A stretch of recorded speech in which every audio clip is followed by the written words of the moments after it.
Elvijas grib nofočēt, ja? Izlasīt. Bet čau. Esam mēs nonākuši līdz tēmai, kas laikam ir tāda visapjomīgākā un lielākā tēma, ja mēs runājam par mānekļiem ārējā sporta veidā. Jo šūpiņi, tas laikam ir tas pati bāze. Skan visvienkāršāk, bet īstenībā nav visvienkāršāk.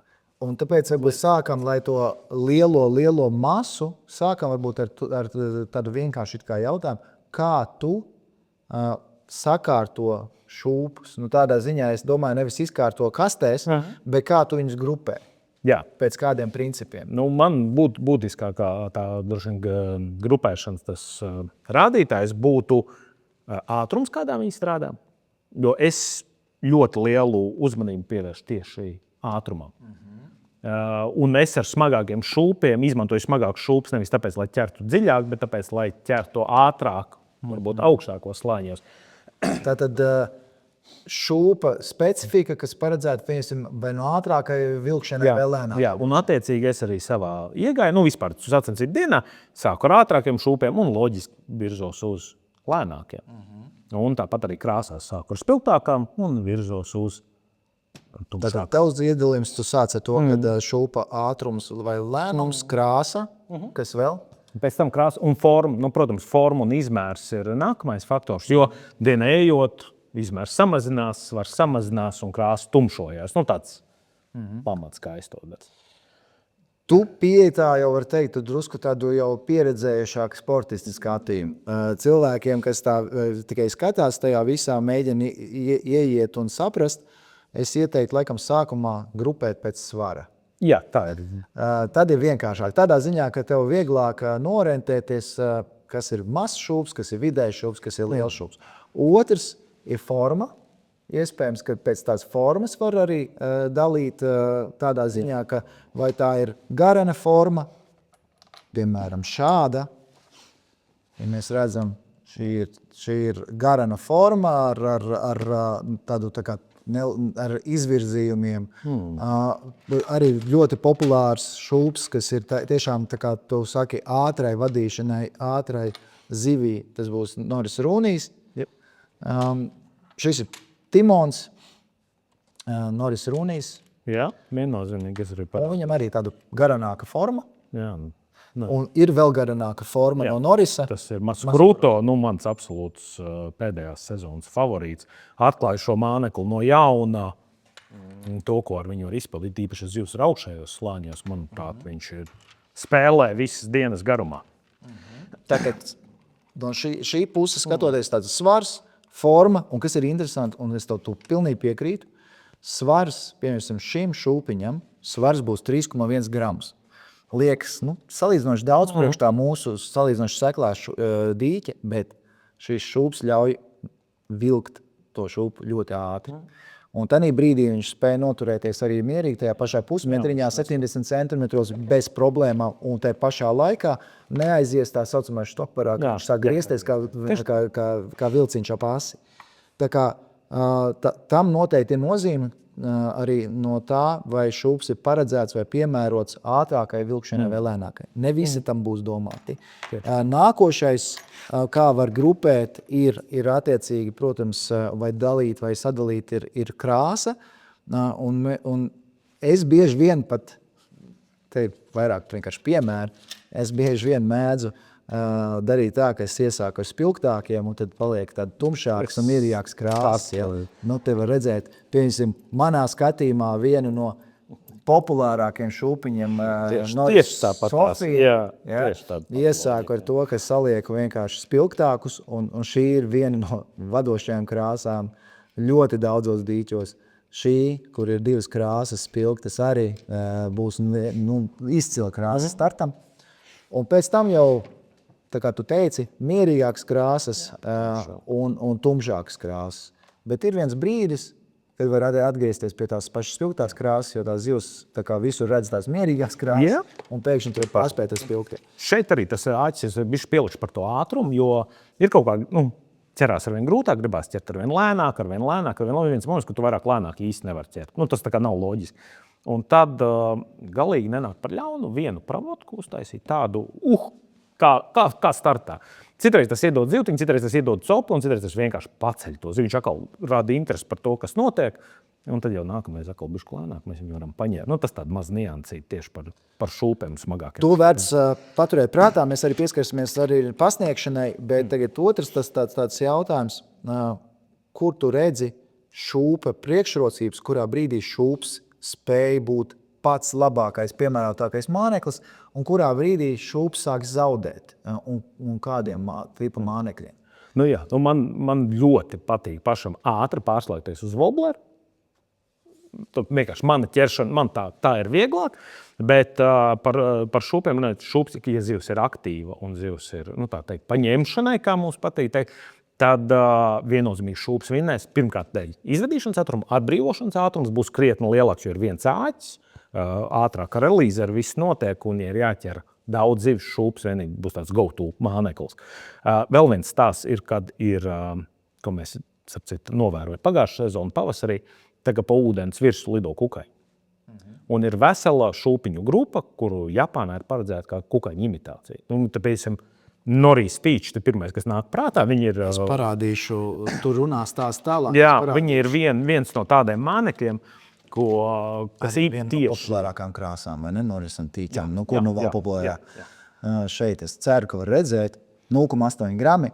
Tīčam ir 0,5 grami, un pat kā parādījās arī 0,3. 0,3 es neesmu mētājis, 0,5 esmu mētājis, bet no tīčiem man 0,8. Jā, man arī vesela kolekcija ar viņu. Un ar viņu vienkārši noimitējam šo te kukaini, jo tā viņš arī domā, tas savus slēdās formas, viņš imitē vairāk ar to kustību, imitē kukaini. Ļoti labi rezultāti, ļoti stabili viņš sāk ķert. Vēl priekšrocība, es noteikti minēšu arī realizāciju, jo zivī, pirmkārt, šūps rada mazāk pretstību, tā, ka to zivi velc, līdz ar to mazāk iespēju tam pretestībai vai pretspēkam iedarboties tā, ka tā zivs tiek vaļā no mānekļa. Otrs, tas viens āķis, viņi labāk koncentrētāk bieži vien pat trāpa, un tādā brīdī arī tā realizācija šūpam viennozīmīgi būs augstāka gan par wobleriem, gan par tiem pašiem vibiem, gan mānekļiem, kurus tu vadi, varbūt iespējams neritmiski, dažādi un tā tālāk. Super. Šūpam ir ļoti, ļoti daudz priekšrocības, un atšķirībā varbūt no tevis es teikšu atkal tā, ka es esmu no tiem, kas šūpu ļoti daudz lieto un pat nekautrējas viņu. Man ir bijušas sacensības, kad visas sacensības garumā es neesmu noķēris uz wobleru nevienu zivu, bet visas uz šūpiem. Un tas ir tas, kur es noticēju pagājušajā gadā arvien vairāk un vairāk, ka es tos šūpus sāku izmantot daudz, un veltīt lielāku uzmanību treniņos, šūpu saprašanai. Ir momenti, kad woblers viennozīmīgi ir labāks. Provocētājs, copja provocētājs. Bet nevienmēr labāks zivju dabūšana ārā, un reizēm var sanākt tā, ka tu dabū 1, 2 vai 3 labas copjas uz šūpiņu, tu realizē, piemēram, 2, uz wobleru tu dabū, piemēram, 5. Jā, un realizē nevienu vai vienu, jā.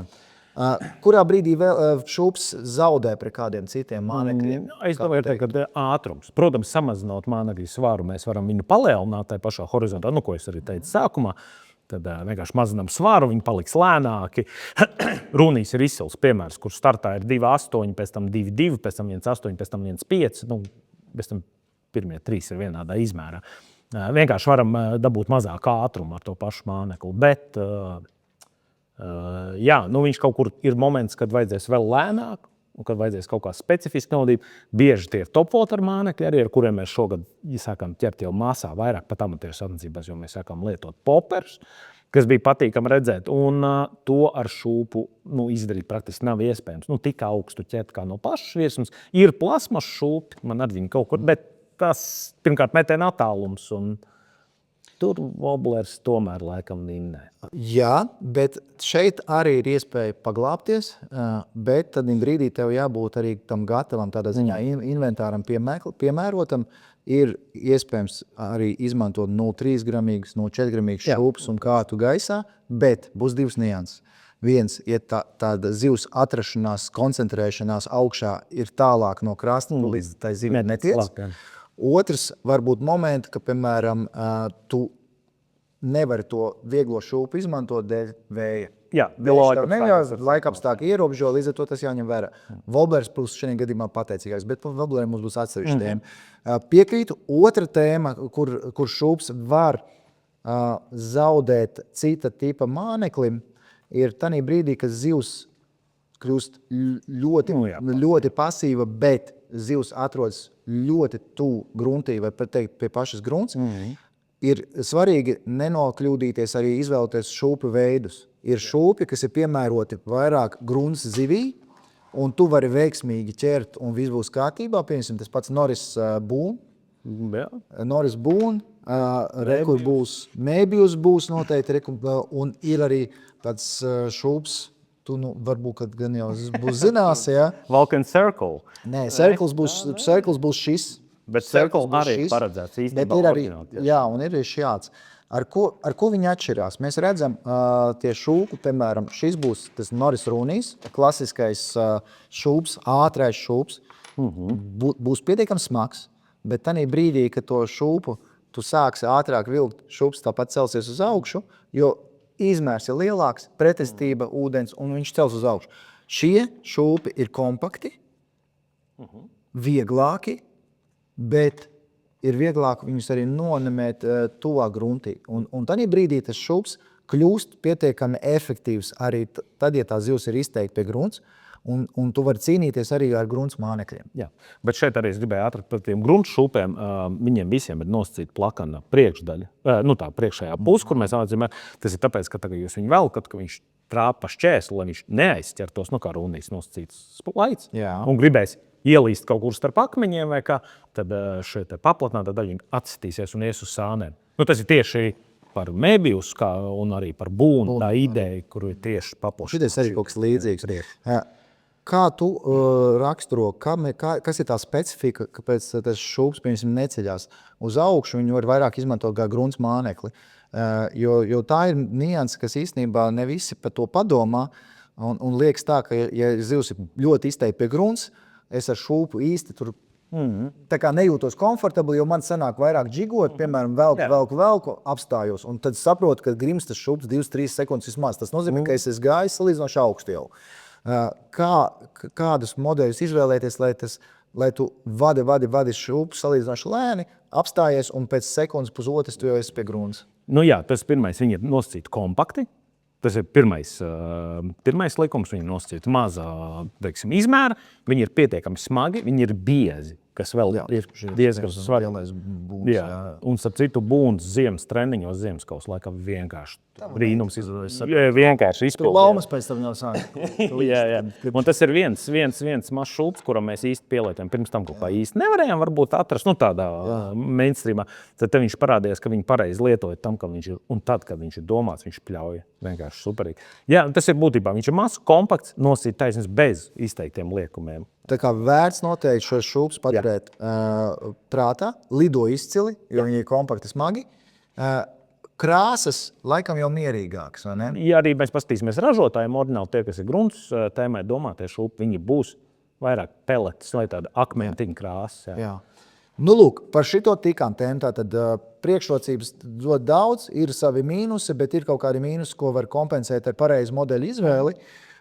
Kas ir tavā skatījumā, ko tu izvēlies, kā tu sagrupēji šūpus, piemēram, sacensību ietvaros? Starts, vidējais posma bloks, piemēram, sākot no 3., 4. iegājiena līdz kaut kādam 6. iegājienam, un pasīvai zivī. Jā. Es sapratu, Trešais ir Wobbler. Šūps ir Wobbler, ja, tajā brīdī, bet tur ir moka. Izem cauri. Nē, protams, sākam mēs ar kaut ko lielu spiltu, lai pievērst zivs uzmanību. Piemēram, tas pats, jā. Runijs, man pieņemsim startā ļoti patīk Platanijs, kas ir diezgan aizmirsts modelis, jo viņu daudzi, tā viņa fiška ir nenormāls vadīšanas ātrums.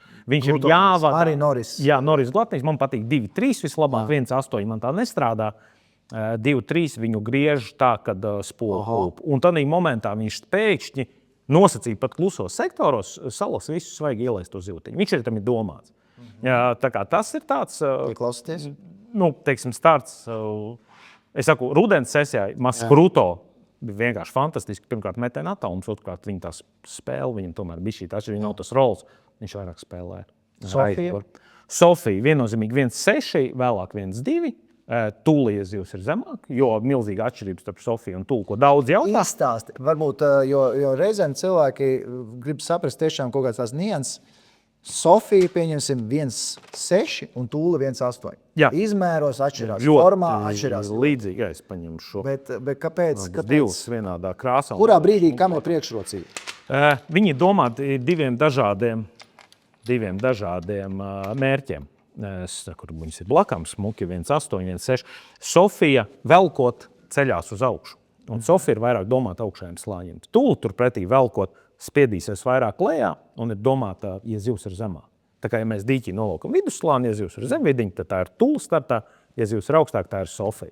Nu, tā man vismaz mana Norijas enciklopēdija ir iemācīta. Es domāju, ka daudziem būs interesanti. Ne visi to piefiksēšu. Vēl tāds Daisies. Jā. Ļoti liels furors, ļoti daudziem, liekas, super šūps. Ļoti maz mačos ir bijis baigais brīnumdars, bet tas hypes ap šo šūpu ir liels. Forma ziņā. Kaut kas čut, viņš nav tikai tādā masām malām, bet garants arī ļoti līdzīgs. Viņš teica diezgan līdzīgs glataniem, es viņus nolūžu blakām. Man tā pirmā asociācija. Glatiņas varbūt ir nedaudz rombainīgāks. Bišķi rombainīgās, jā, bet no arī. Te būs, pieņemsim, Jarika Deksters. Ja, Jarī Deksters. Skaitās arī tiešām ātrais šūps, starta šūps. To noteikti vērts mēģināt. Jā, jo startā lielais profils strādā, ka zivs ir pietiekami aktīvi un jūs pat nedaudz netrāpat horizontā, teiksim, ejat pa augstu. Pie noteikuma, ka jūs ejat pa augstu, uz leju zivs maz ticams, ka nolaidīsies. Lai paķertu mānekli, bet jūs ejat pa augstu ar lielu profilu, viņi ir vieglāk uzkacināt, viņi ir vieglāk ieraudzīt, viņi arī labāk uz to noriģīs. Mēs runājam par startu. Skatāmies, piemērs. Starts. Mēs iestākam vai no šādu šūpu, vai ar šādu šūpu. Kuru vieglāk pamanīt? Loģiski. Zivs ir superaktīva, zivs kaujās, zivs skrien, zivs svaiga, viņi nav redzējuši šūpu. Viņai vieglāk būs šito pamanīt. Otrs. Ļoti iespējams, realizācija ar šādu varētu būt labāka, sākumā liekas tā doma, bet darba ātrums būs mazāks, zivī uzbrukuma ātrums būs mazāks, un viņa būs piesardzīgāka. Un man ir bijusi arī pašam pieredze, tāda interesanta, pat vienā iegājienā, starp citu ar tavu meitu, bija sacensības pēc ielaišanas. Atsākās tūre, pēc pauzes, zivis redz augšā, es paņemu samērā spilgtu, vieglu to pašu, piemēram, ņudroverīti hantiņu, 0,7 grami, viss kārtībā, zivs augšana būs labi. Olivija izvēlējās, manuprāt, 1,2 Sofiju. Ļoti pareizi izvēle, tad makaronu krāsā, ja tas ir ar ļoti labu realizāciju. Viņai, man piemēram, copes ir, uzsēžās, kaut ko dabū ārā, kaut ko nedabū. Es dabūju springt. Es dzirdēju par šo. Un te ir tas stāsts, kad nevienmēr tas super vieglais šūps būs pareizi izvēle. Pat ja nevis tādā tonī, bet pat spilgtā tonī, nevienmēr būs pareizi izvēle, pat ja zivs ir augšā. Bet tas ir tādā brīdī, ja mēs runājam patiešām par startu, par superaktīvu zīvi. Ok, ejam tālāk. Mums ir starts, mēs esam noplosījušies, esam iegājienu vinnējuši, piemēram, 18, 14, emocijas labas. Ko tu dari, kad tu ieeji otrajā raundā, otrajā periodā? Godīgi sakot, otrajā periodā es pat neko startā nemainītu. Ja man ir tiešām 18, 14, es droši vien, ka neko nemainītu uz saviem kātēm. Es mēģinātu vēl pagarināt nedaudz tos aktīvās zivs, bet tajā pašā laikā prātā paturot, ka visticamākais, ka nācies nedaudz samazināt darba ātrumu, bet nemainīt horizontu. Un tas nozīmē, ka manas 1,6 Sofijas jau diezgan ātri, man tās nebūs tā vēlamā efekta, kļūs par 1,2 Sofijā. Kā pēdējums. Tu tici vēl joprojām, ka tas otrais periods spēja ģenerēt pietiekami labu aktivitāti? Dīķi, manuprāt, rudens sesija ļoti labi rādīja, ka tu varēji visu laiku diezgan stabili ķert. Manuprāt, salīdzinoši lielu zivs skaitu. Protams, bija sektori, kur zivs bija vēl vairāk, kur arī otrajā dienā, tur bija 18 un vairāk zivs varēja ķert. Kaut kādā tur otrajā iegājienā. Bet jā, es teiktu, ka otrajā iegājienā es vienkārši prātā turēju to, ka var sanākt, ka būs jālēdinās, bet ļoti bieži vēl aktīvā zivs pilnībā pietiek. Ok. Ko tu dari tajā brīdī, ja tu jau ir periods 4., 5. Es sapratu moka šūpiņš, ja? bet vai tiešām tev nav bijuši pašam, tu neatceries, vai pašam nav bijuši sacensības, ka tu turpini tomēr ķert ar šūpiem, bet kādu šūps tu izvēlies? Jā, es ķeru viennozīmīgi, es turpinu, un tāpatās nav tā, ka man ir uz 6 kātiem uzreiz visiem virsū wobbleri, mazie šūpi. Un tādā momentā man spēlē nāk mazie šūpi, un tas ir visticamākais zem grama. Tātad mazo, lai būtu cilvēkiem skaidrs, kā tu iedali. Tātad mazie šūpi tavā skatījumā ir Būs zem grama. Jā. Vidējie? Būs grams līdz 2. Okay. Un lielieta būs 2 plus. Jā. Okay. Es lieku klāt vēl vienu iedalījumu, jo es iedošu piemēru. Grams. Kā izskatās gramīgs šūps? Tīrolu var parādīt. Jā, es saprotu, par ko. Tīrolu parādīt, es tūlīt parādīšu gramīgu šūpu. Tūlīt rekur, piemēram, rekūza. 0,9 gramu. Ja? Rekūza. Es viņu noteikti nenosauktu par mazu šūpu. Ja? Man tāpēc nāk klāt iedalījums vēl mikrošūpi, un mikrošūpes es rēķinu līdz kaut kādiem vai nu pēc izmēra. Ja tev var būt arī tāds 0,9, 0,8 gramu, bet kompakts. Vai pēc svara, un tad, ja pēc svara, tad tas būs man apmēram līdz kaut kādiem 0,7 gramu. Es teiktu, tas būtu tāds jau mikro šūps. 0,7 un grams tas būs mazais šūps. Un no grama līdz tiem plus mīnus arī var teikt 2 gramiem, citu reizēm 1,8 būs tas vidējais šūps un tad lielais. Protams, ka būtu mūsu dziļumi 4-5 metri, mums nāktu vēl viena kategorija klāt, kur mēs izmantotu noteikti to pašu 3+ gramus un tā. Mēs šeit mūsu dīķī stipri mazāk izmantojam tos 3+.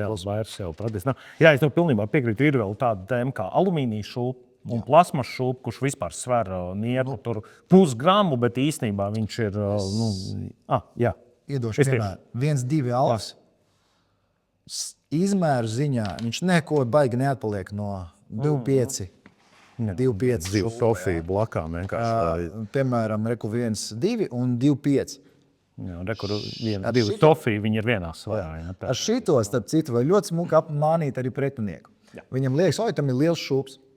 Bet īstenībā tā šūpa materiāls ļauj viņu vadīt krietni lēnāk.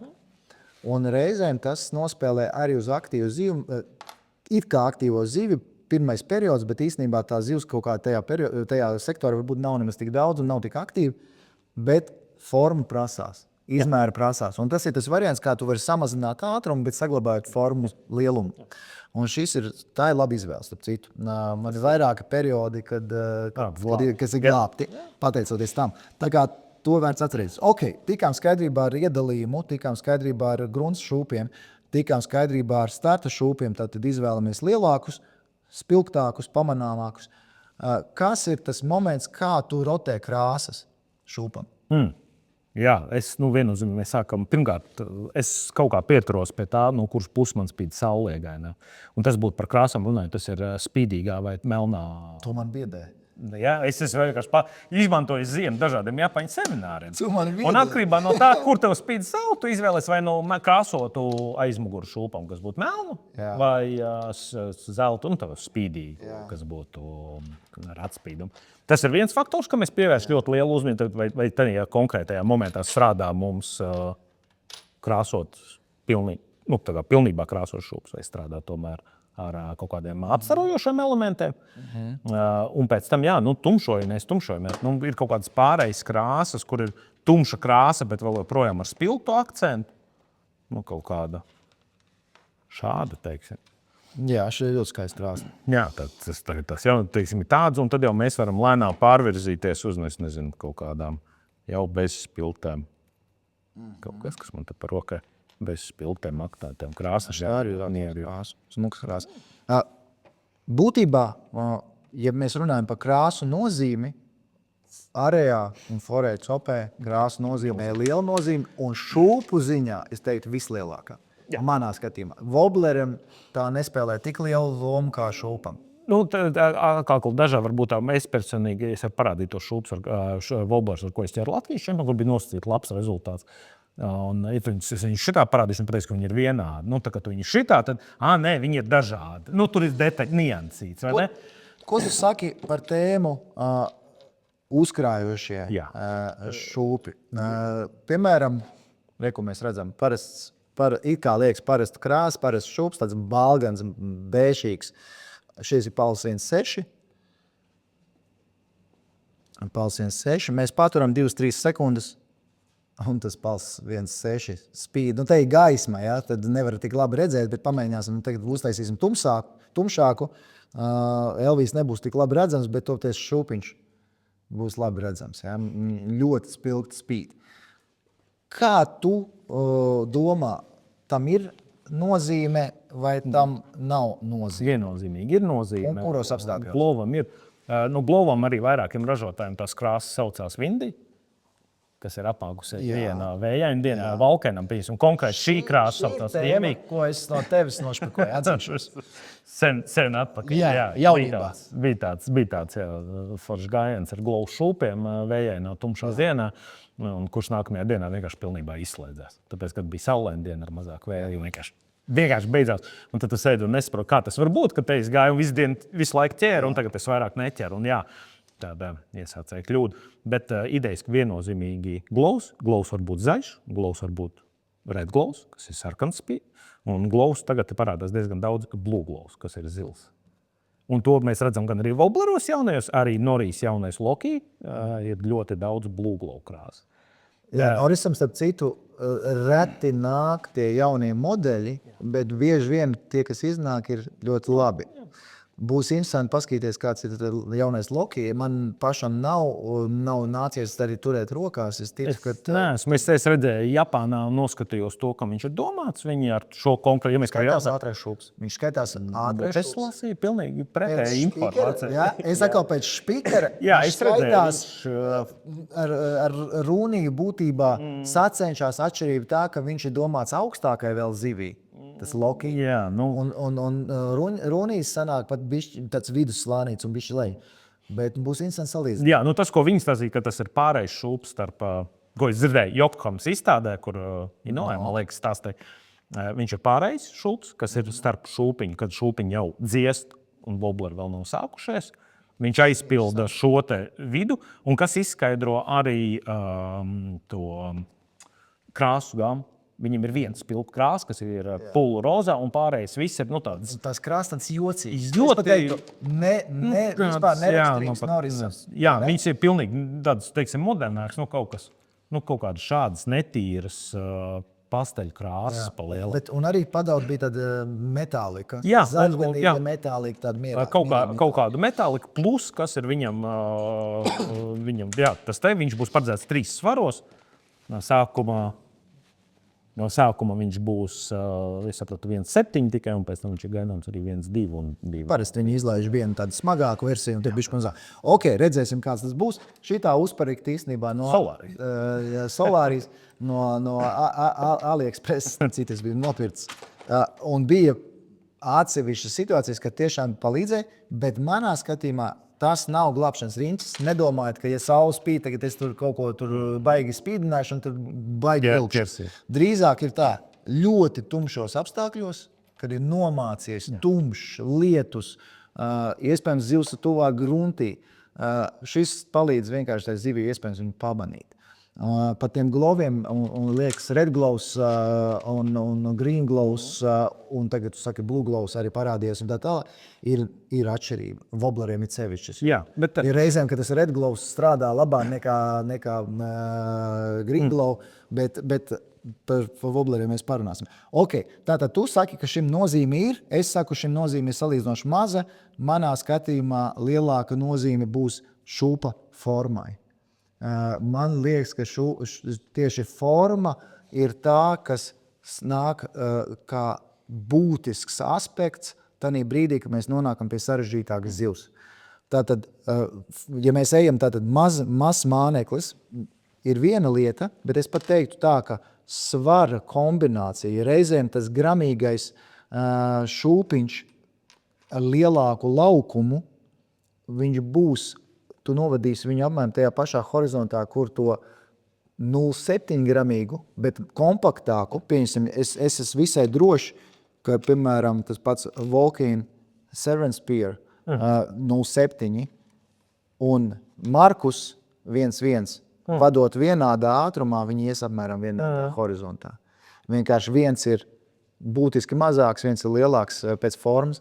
Un, tā kā formai ir nozīme arī manā skatījumā, cik ātri viņš spēlē pie tā vilkšanas ātruma. Kāda viņam būs tā spēle, vai ne? Vai viņš būs vairāk rolls, vai viņš būs vairāk spēlēs ar visu korpusu, vai spēlēs tikai aizmugurējā daļa. Nu, tā kā... Kā tu centies vadīt šūpus? Jā, kā tu turi kātu, kā tu animē, kā tu pasniedz? Jā, šeit ir atkal interesants kaut kas, ko man bija jaunums salīdzinoši nesen izlasīju. Pēc būtības mums ir 3 kātu pozīcijas. Kāds augšā, kāds lejā un kāds līnijā pa vidu. Ja mēs stāvam kājās, tad 3 pozīcijas. Šūpam paceļot kātu augšā būs vajadzīgs lielāks ātrums, lai viņš spēlētu savā pilnā potenciālā. Tas ne tik daudz kā par ūdeni, iet runa par augstumu, par horizontu maiņu, bet vairāk runa iet tieši par ātrumu izmaiņu, ko tu varam švienam šūpam izmainīt ātrumu atkarībā no tā, kā tu tur kādu. Ja tu viņu noliec taisnā līnijā, tas ir tas visoptimālākais, tas zelta vidusceļš, un mēs arī skatāmies pēdējā laikā ļoti daudz tā ķeram. Taisnā līnijā, noliežot kādu lejā, šūpiņu varēs tīt lēnāk, viņš spēlēs tāpatās, tikai lēnākā ātrumā. Tas ir par manu kādu vadīšanu. Man patīk šūpiņus vadīt līnijā, it īpaši mazos šūpus, tāpēc, ka ir mazāka šī auglas duga, ir labāks kontakts ar mānekli, lielāka kontrola ar mānekli. Jā. Noteikti tam ir nozīme. Mainās mānekļa spēle no kāta leņķa. Tas ir 100%. Viņš arī kā tu paceļot uz augšu, tu vari panākt bieži vien, ka tas šūps sāk spēlēt šādi, nevis šādi. Un ir momenti, kur tam ir nozīme. Kā tu skaties attiecībā uz auklām pret šūpiem? Esters, pītā, neilons, fluorokarbons ietekmē šūpu uzvedību? Es esmu pilnīgi drošs. Un es savu šūpus lietoju tikai vienīgi ar ēstera auklu. Es esmu domājis par neilonu, neesmu saņēmies eksperimentam. Fluorokarbonam es īsti iegūmu šūpos neredzu. Pīta auklu, ja ir vajadzīga distance, viennozīmīgi, bet es pīto auklu priekš sevi vairāk atstāšu volblerim. Man liekas, ka ir kaut kāda volblera, kas ar pīto auklu spēlē. Un ar pīto auklu ir viena nianse. Mums ļoti labi atceries, agrāk strādāja tas pats Dohnas 2.5, Pals 3.8. Ko deva pīta aukla? Viņa deva iespēju strādāt ar smagākiem šūpiem. Jo tā aukla pati peld, atrodas salīdzinoši augstu, viņai vajag, lai iegrimtu, vajag kaut kādu svaru, un līdz ar to tu vari strādāt ar smagākiem šūpiem. Es ļoti ieteiktu uzmanīties kombināciju pīta aukla un šūpi zem grama. Tas tomēr ļoti maina šūpu spēli, būs tālāk no tā, kā viņam domāt. Lai gan mēdz būt nianses, es arī kaut kur redzējis filozofiju un arī kaut kāds video no Japāņiem, ka viņi mēdz to likt, bet tie tādi vairāk izņēmumi, manā skatījumā izņēmumi. Bet super interesanti to, ka mēs eksperimentējam. Noslēgumam, tavs topiņš startam, tavs topiņš, tā, kad zivs vēl joprojām ir aktīva, bet jau pārējais fāzē, un tavs topiņš uz pasīvo. Pašām beigām. Labi, pavisam ātri, kā es teicu, glatanīs, Norīs glatanīs 2-3. Norīs, Maskruto 2-gramīgais. Un startam, man Dexters īstenībā, tu viņu pieminēji, man ļoti viņš patīk. Dexters 2.5, es domāju, ir foršs starta komplekts. Vidus, tā ir Sofija 1.6 vai Sofija 1.2. Atkarībā ar cik tā zivs dienas vidū vēl ir aktīva. Ja tā zivs jau ejam uz pasīvo, vairāk pasīvo, tad tas noteikti ir Norīs G. Un atkarībā no augstuma, kurā var mainīt svarus viņam. Un tas būtu vidus pa lielam. Alfred Alfa aizmirst. Tur arī atkarībā no augstuma 1.1 vai 1.5. Teiksim, vidum, man liekas, tie ir normāli. Un tad pašās beigās, protams, ja arī mikrodexters, Norīs Teach. Un man arī šūpēm labas attiecības. Tas varētu būt arī Tīrols, ja zivs ir augšā. Vai arī tas varētu būt mazā pirika ap gramu, kur ja viņi ir bijuši zemā. Mārim Bremzem, tā ir mīļākais šūpiņš. Pirika. Gramiņš.